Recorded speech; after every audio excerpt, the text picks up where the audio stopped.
DD किसान, बदलते भारत की शान।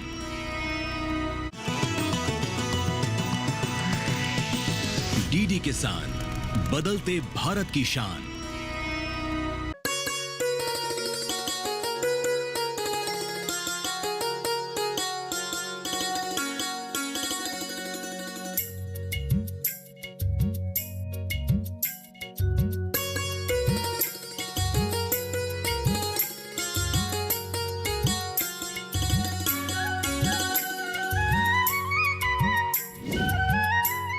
नमस्कार, आप देख रहे हैं दूरदर्शन किसान चैनल। सफल किसान कार्यक्रम में मैं अदिति शर्मा आप सभी का स्वागत करती हूँ। क्या आपने कभी अपने खेत की मिट्टी की आवाज सुनी है? हर खेत, हर कण आपसे कुछ कह रहा है। अगर अभी तक आपने नहीं सुना है तो जरूर सुनिएगा अपनी खेत की मिट्टी की आवाज को। जी हाँ, वो प्राकृतिक खाद के रूप में अपना जीवन मांग रही है।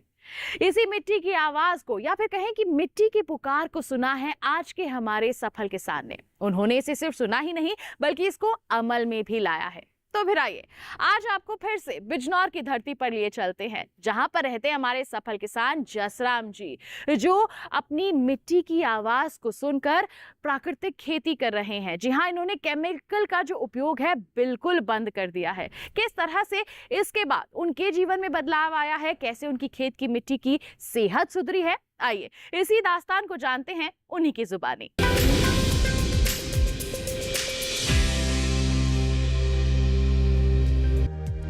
प्राकृतिक खेती सिर्फ एक तकनीक ही नहीं बल्कि एक परंपरा है जो भारत की सदियों की पहचान को बचाए रखे हुए है।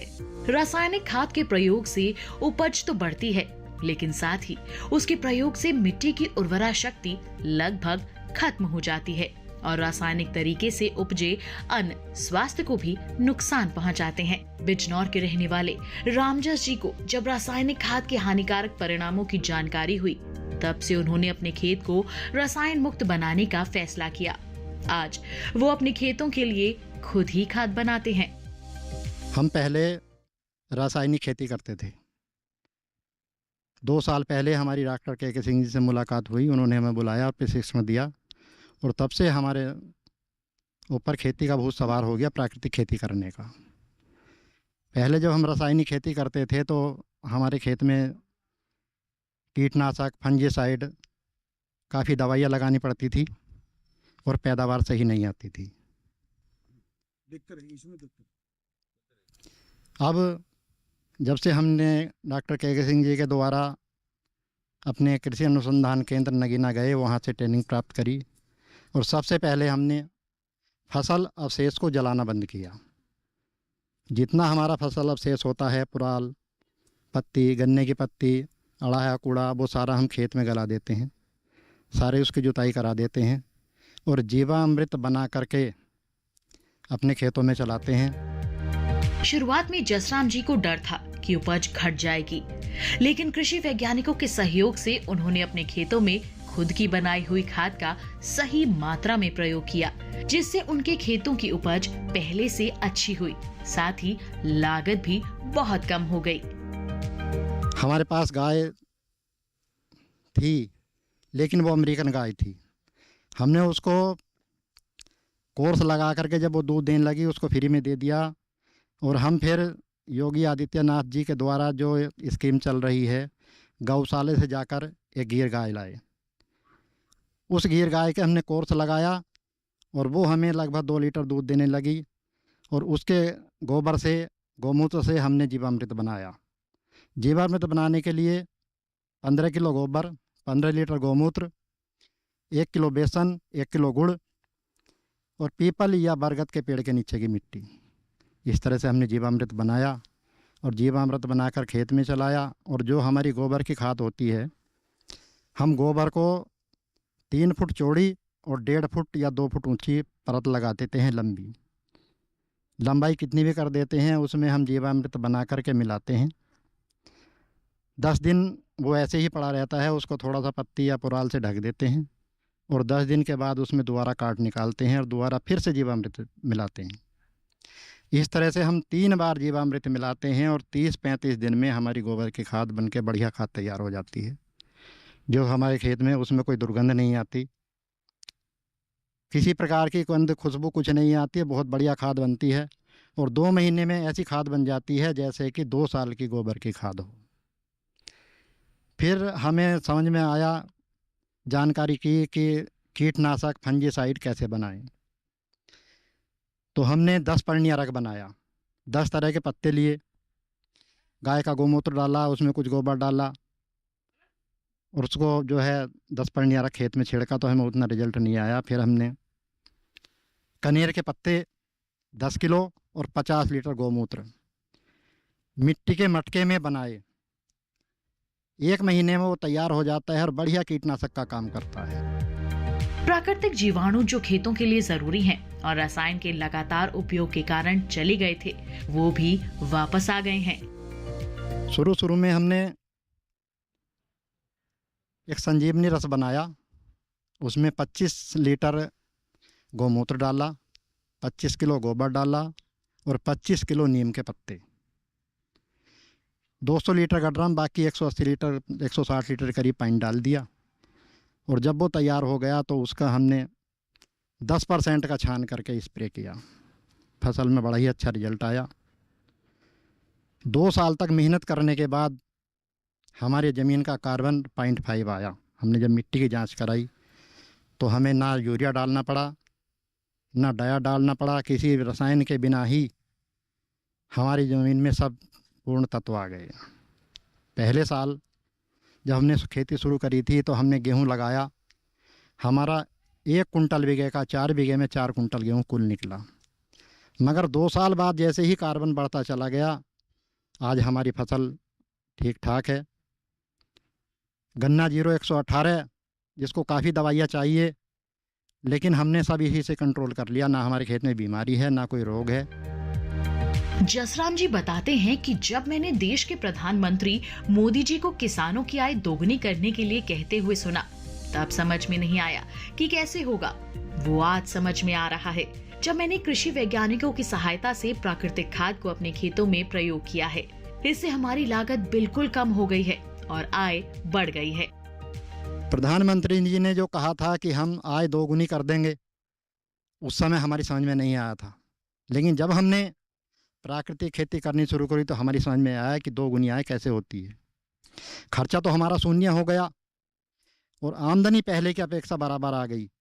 तो जब हमारा खर्चा कम हो गया, आमदनी बढ़ने लगी, तो हमें दोगुनी दिखाई दे रही है। पहले फसल में हमें खतरा रहता था कि इससे जीवाणु रोग होंगे, लेकिन आज हमारी फसल में इससे कोई रोग नहीं होगा। हमारा गेहूं जब फसल आया तो हम पे ऑर्डर आया कि 4000 रुपये कुंटल जितना भी गेहूं हो दे दीजिए। तो हम छोटे किसान हैं, हम तो 3 कुंटल गेहूं था बेचने के लिए, 3 कुंटल गेहूं हमने दे दिया। और हमारा गेहूं आज की डेट में उसकी रोटी खाते हैं तो बड़ी अच्छी रोटी लगती है, और जैसे बिस्कुट होता है इस तरह का उसका आटा दिखाई देता है प्राकृतिक खेती का। और रासायनिक में चीड़ होता था, रोटी बढ़िया नहीं आती थी। तो हम स्वस्थ रहेंगे, कोई बीमारी नहीं होगी। तो इस तरह से मैं तो सभी को ये सुझाव दूंगा कि सभी लोग प्राकृतिक खेती करें, रसायन छोड़ें, और जितना प्राकृतिक खेती की तरफ बढ़ेंगे उतनी आमदनी बढ़ेगी, खर्च कम होगा, बीमारी कम होंगी, सभी निरोग होंगे, सभी स्वस्थ होंगे। जसराम जी ने सबसे पहले अपने खेत की फसलों के अवशिष्ट को प्राकृतिक खाद बनाने में उपयोग किया, जिससे उनके अवशिष्ट खेत के ही उपयोग में आ गए। हवा भी दूषित होने से बच गई।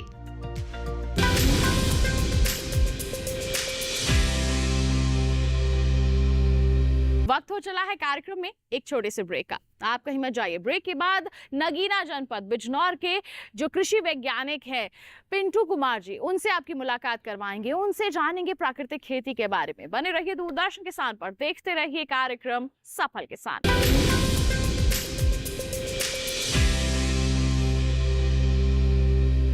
2047 में कैसा होगा विकसित भारत का विकसित उत्तर प्रदेश? क्या आप चाहते हैं कि कृषि क्षेत्र में नवाचार और पशुधन की समृद्धि से बढ़े अन्नदाता की आमदनी, गांव-गांव तक पहुंचे चौड़ी सड़कें, हवाई यात्रा के लिए किसान की जेब में हो पैसे, विश्व स्तरीय शिक्षा और वर्ल्ड क्लास इलाज, बढ़े उद्योग, रोजगार, नौकरी और अपना व्यापार, रिन्यूएबल और ग्रीन एनर्जी हो यूपी में फुल, ताकि कभी न हो बत्ती गुल। डीप टेक, एआई और इलेक्ट्रॉनिक संसाधनों का बिछे जाल, सांस्कृतिक धरोहर का पुनर्जागरण और गौरव काल। क्या आप चाहते हैं ऐसा उत्तर प्रदेश? अगर हाँ, तो उठाइए मोबाइल, क्यूआर कोड को स्कैन करें और पोर्टल samarthuttarpradesh.up.gov.in पर लिखकर या बोलकर दर्ज कराएं सुझाव। आपके सुझाव से बनेगा विकसित यूपी का रोड मैप और मूल्यवान सुझाव देने वाले किए जाएंगे सम्मानित, क्योंकि आपकी राय विकसित यूपी बनाए।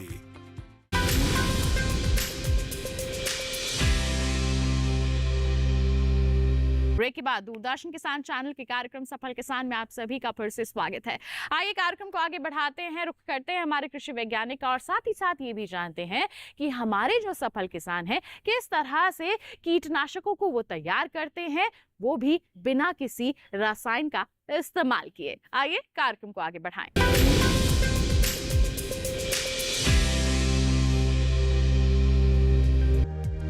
प्राकृतिक खेती के 4 प्रमुख स्तंभ हैं: जीवामृत, बीजामृत, आच्छादन और मिश्रित फल। इनसे ही हमारे खेत की मिट्टी स्वस्थ बनती है।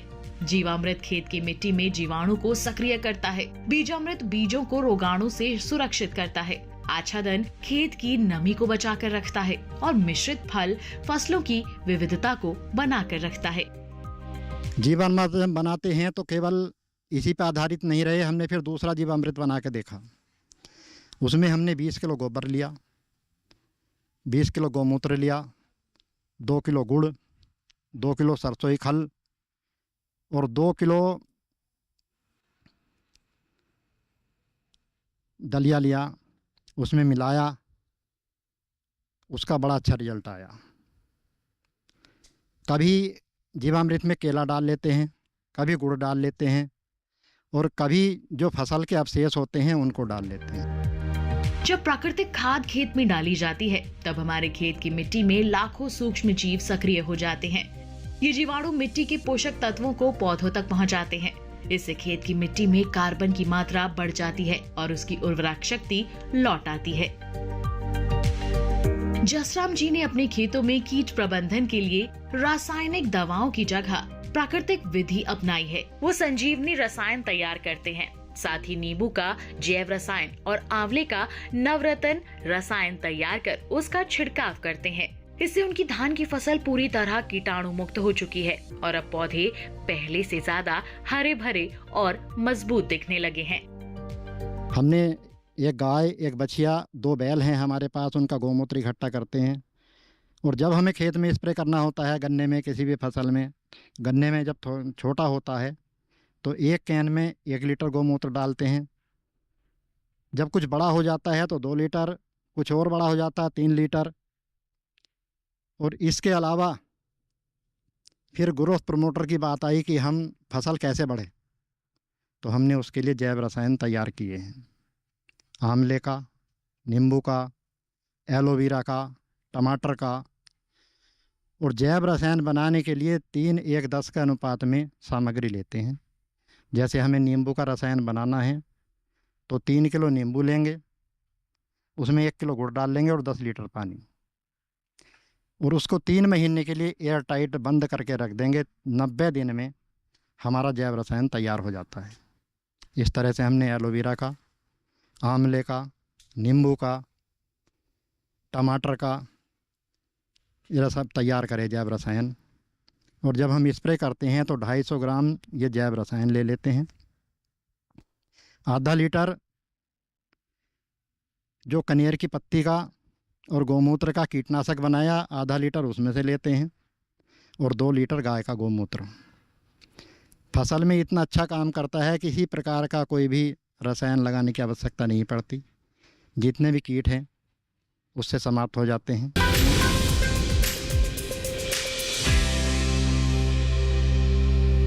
कार्यक्रम में फिलहाल वक्त हो चला है एक और छोटे से ब्रेक का। आप कहीं मत जाइए। ब्रेक के बाद हम क्षेत्र के केवीके का रुख करेंगे, वहां के वैज्ञानिकों से रूबरू होंगे। जी हाँ, पिंटू कुमार जी और के सिंह जी से मुलाकात करेंगे। उनसे जानेंगे कि किस तरह से प्राकृतिक खेती हमारे किसानों के लिए फायदे का सौदा बन सकती है। बने रहिए दूरदर्शन किसान पर, देखते रहिए कार्यक्रम सफल किसान।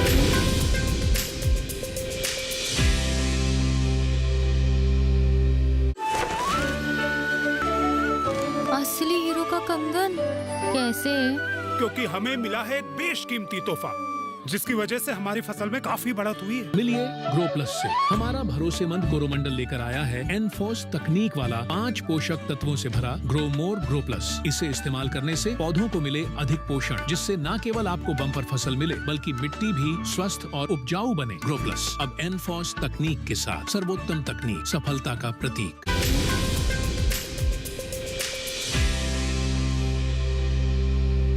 ब्रेक के बाद दूरदर्शन किसान चैनल के कार्यक्रम सफल किसान में आप सभी का फिर से स्वागत है। हमारे देश में कृषि विज्ञान केंद्रों की जो भूमिका है हमेशा से ही अग्रणी रही है। जी हाँ, कृषि के क्षेत्र में बदलाव की बात हो, विकास की बात हो या फिर जैविक और प्राकृतिक खेती के प्रचार प्रसार की बात हो, लोगों को इसके बारे में जागरूक करने की बात हो, वो निरंतर प्रयासरत रहते हैं और हमारे जो देश के किसान हैं उन्हें सशक्त बनाने में अहम भूमिका निभाते हैं। आइए कार्यक्रम को आगे बढ़ाएं, रुख करें क्षेत्र के केवीके का।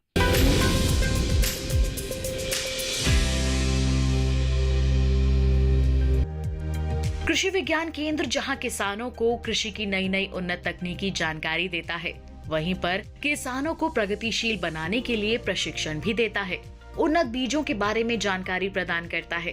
इसके अलावा ये केंद्र वैज्ञानिक ढंग से खेती करने, मत्स्य पालन, प्राकृतिक खाद बनाने, पशुपालन एवं डेयरी उत्पाद के बारे में भी किसानों को प्रशिक्षित करता है। केंद्र से लेकर खेतों तक कृषि वैज्ञानिक किसानों की सहायता करते हैं। अगर किसानों की खेती की बात की जाए तो हमारे जो मध्यम और कम जोत के आकार वाले जो किसान हैं, जिनकी खेती छोटी है, अगर उनकी खेती में अगर नवीनतम तकनीकी और कम लागत वाली तकनीकी की बात की जाए, अगर हमको कम तकनीकी की बात बताते हैं और उत्पादन उतना ही होता है तो हमारे छोटे किसान भी सर्वाइव कर सकते हैं। नहीं तो रासायनिक खेती में इतनी लागत आ जाती है कि हमारा किसान सर्वाइव नहीं कर पाता है।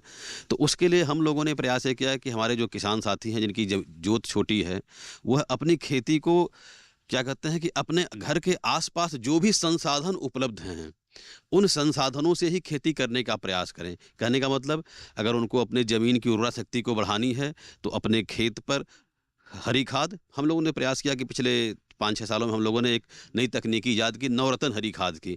इसमें नवरत्न हरी खाद में क्या होता है कि 9 तरह के बीज होते हैं उनका। अगर उसकी बात करें, ढैंचा, सनई, उर्द, मूंग, लोबिया, ज्वार, बाजरा, तिल, ऐसे 9 तरह के बीज होते हैं। इनको हम लोगों ने हरी खाद में, जो हमारे किसान थे उनके खेत में बुआ करके देखा, तो उनके खेत में पहली काम क्या हुआ कि उन्हें खेत के जीवांश की मात्रा ज़्यादा बढ़ी।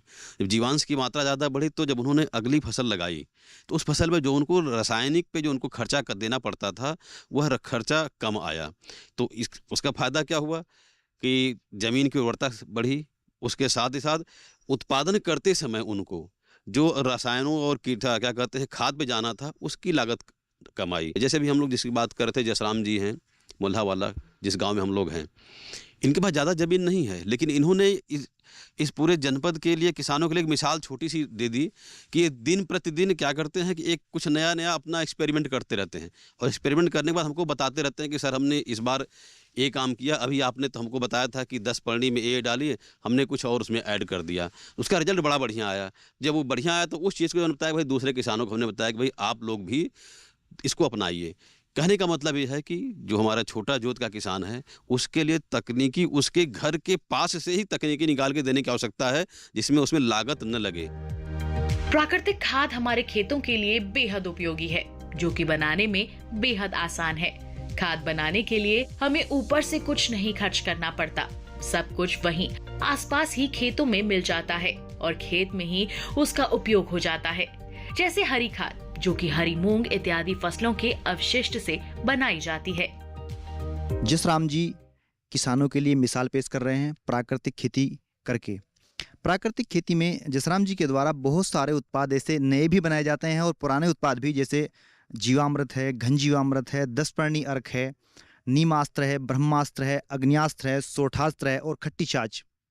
इन सभी का इस्तेमाल करके जो हमारे जसराम जी हैं वो अपनी फसलों को कीड़ों और बीमारियों से बचाते हैं। बहुत सारे किसान तो यहाँ तक कहते हैं कि ये उत्पाद काम नहीं करते, लेकिन जसराम जी लगातार प्रेरणा का स्रोत बने हुए हैं फार्मर्स के लिए और इनका प्रयोग कर रहे हैं, अच्छे रिजल्ट प्राप्त कर रहे हैं। मैं और किसानों को भी बताना चाहूँगा कि इनको बनाना बहुत ही आसान है। आप अपने घर पे 10 पर्णी अर्क, ब्रह्मास्त्र, नीमास्त्र, जीवामृत, घनजीवामृत ये सब आसानी से बना सकते हैं। देखिए जो हमारा 10 पर्णी अर्क है ये हमारे जो है जितने भी रस चूसने वाले कीड़े हैं, इल्लियाँ हैं, सुंडियाँ हैं, उन सब को हमारी फसलों से भगाने का कार्य करता है। इसको बनाने का तरीका मैं बताना चाहूँगा। बहुत ज़्यादा इसमें कुछ खरीदना भी नहीं होता, सब आपके आसपास ही मिल जाता है फार्मर्स के। देखिए आपको चाहिए एक प्लास्टिक का ड्रम जिसकी क्षमता लगभग 200 लीटर हो। इसमें 180 लीटर पानी ले लें किसान भाई। साथ ही साथ इसमें 10 लीटर गौमूत्र जो देसी गाय का हो वो लगता है, 10 किलोग्राम देसी गाय का गोबर, 500 ग्राम हल्दी पाउडर, 500 ग्राम अदरक का पेस्ट, 10 ग्राम हींग, 1 किलोग्राम आपकी तंबाकू की पत्ती, 1 किलोग्राम लहसुन की चटनी, 1 किलोग्राम हरी मिर्च की चटनी और साथ में 10 पौधों की पत्तियाँ जैसे आपका नीम, धतूरा, आकड़ा, अमरूद, आम, पपीता, पवाड़, कनेर, गुड़हल, गेंदा, अर्जुन, बेल इत्यादि जो फल हमारे पौधे हैं इनकी 10 पौधों की 2-2 किलोग्राम पत्तियां कूटकर इसी में डाल दें। ये जो है ना सुबह शाम इसको चलाना है 24 घंटे में और इसको लगभग 30 से 40 दिन में ये बहुत ही अच्छा कीटनाशक जो है बनके तैयार हो जाता है। जब 30 से 40 दिन इसको हो जाएं तो हमारे किसान भाई इसको छान के स्टोर कर लें। ये 6 महीना लगभग चलता है एक बार तैयार किया हुआ और 6 लीटर लेके 200 लीटर पानी में मिला के 1 एकड़ में स्प्रे कर सकते हैं। प्राकृतिक खाद और जैव रसायन सिर्फ खेतों को ही हरा भरा नहीं बनाती बल्कि उससे हमारा स्वास्थ्य भी बेहतर हो रहा है। आज देश में जसराम जी जैसे कई किसान प्राकृतिक खाद बनाने की दिशा में आगे बढ़ रहे हैं।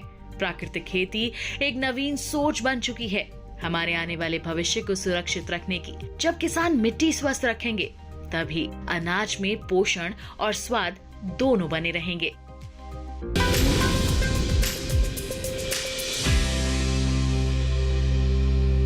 तो ये था हमारा आज का कार्यक्रम सफल किसान, जिसपे हमने मुलाकात की हमारे सफल किसान जसराम जी से, जाना कि किस तरह से उन्होंने थोड़ा सा बदलाव करके न केवल अपनी खेत की मिट्टी को बेहतर बनाया है, सेहतमंद बनाया है, बल्कि पैदावार जो वो हासिल कर रहे हैं उसकी गुणवत्ता को भी बढ़ाया है, अपनी जेब को मालामाल बनाया है। उम्मीद करते हैं कि इनकी दास्तान को जानकर आप भी इनसे जरूर प्रेरित हुए होंगे। साथ ही आपको बता दें, अगर ऐसी ही अनोखी दास्तान आपके पास है, हम तक पहुंचाइए। ईमेल कीजिए हमें safalkisan@gmail.com, ईमेल आईडी है हमारी। आप हमें पत्र लिखिए, पता है हमारा सफल किसान, कमरा नंबर 77, CPC दूरदर्शन, खेलगांव, नई दिल्ली 110049। तो इसी वादे के साथ कि अगले अंक में हम फिर होंगे हाजिर एक ऐसी ही अनोखी दास्तान लेकर। तब तक के लिए दीजिए इजाजत, लेकिन आप बने रहिए दूरदर्शन किसान पर। नमस्कार।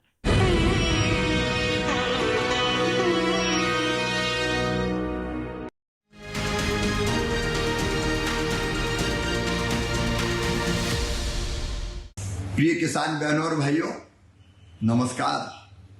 आज एक खुशखबरी दे रहा हूं आपको। प्राकृतिक आपदाओं के कारण फसलों के नुकसान पर अपने प्रधानमंत्री श्रीमान नरेंद्र मोदी जी ने प्रधानमंत्री फसल बीमा योजना बनाई, लेकिन 2 नुकसान इसमें कवर नहीं थे जिसकी लंबे समय से आप मांग कर रहे थे। एक, जंगली जानवरों से होने वाला नुकसान, और दूसरे, अतिवृष्टि के कारण, बाढ़ या जल भराव के कारण फसलों को होने वाला नुकसान। अब मैं आपको प्रसन्नता के साथ ये सूचना दे रहा हूं कि ये दोनों नुकसान भी फसल बीमा योजना में कवर कर लिए गए हैं। जंगली जानवर अगर फसलों को नुकसान करते हैं तो अभी नुकसान की भरपाई होगी, और जल भराव के कारण भी अगर फसल खराब होती है तो भी नुकसान की भरपाई होगी।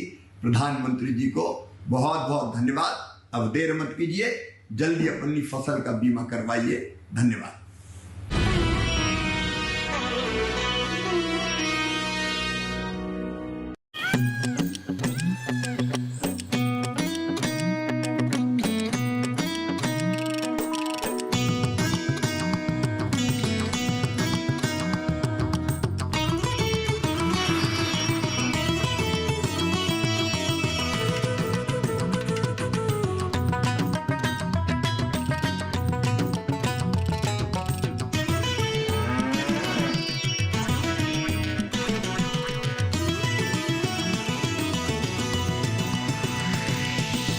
डीडी किसान, बदलते भारत की शान। मंडी खबर के